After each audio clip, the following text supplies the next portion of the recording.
হাজতখানায় নেওয়ার সময় পায়ে থাকা জুতো হারান সাবেক এমপি মমতাজ বেগম। কড়া নিরাপত্তা দিয়ে পুলিশ সদস্যরা মমতাজ বেগমকে নিয়ে যাওয়ার সময় আইনজীবীদের ধাক্কাধাক্কিতে ও হুড়োহুড়িতে পড়েন তিনি। এ সময় মাথায় হেলমেট, বুকে বুলেট প্রুফ জ্যাকেট পরিয়ে তাকে হাজতখানায় নেওয়া হয়।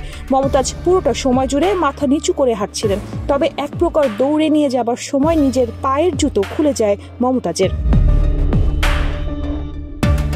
হাজতখানায় নিয়ে যাওয়ার সময় হাজতখানা গেটের সামনে তার জুতো জোড়া পড়ে থাকতে দেখা যায়। পড়ে থাকা জুতো জোড়ার সঙ্গে মমতাজ বেগমের গ্রেফতারের পরে ডিবি অফিসের তোলা ছবিতে পায়ে থাকা জুতোর সঙ্গে মিল পাওয়া যায়।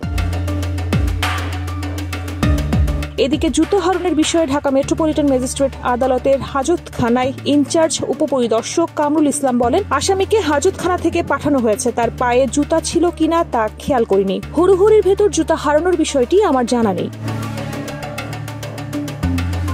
মমতাজ বেগমের আসার খবরে এরপরেই আদালতে সৃষ্টি হয় তীব্র উত্তেজনা। কঠোর নিরাপত্তা দিয়েও ধাক্কাধাক্কি আর আইনজীবীদের রোষানল এড়ানো যায়নি। শুনানির সময় তাকে ঢাকার মেট্রোপলিটন ম্যাজিস্ট্রেট মোহাম্মদ জুয়েল রানার আদালতে তোলা হয়। এদিন তাকে 7 দিনের রিমান্ড চেয়ে আবেদন করেন মামলার তদন্তকারী কর্মকর্তা মিরপুর মডেল থানার উপপরিদর্শক মনিরুল ইসলাম।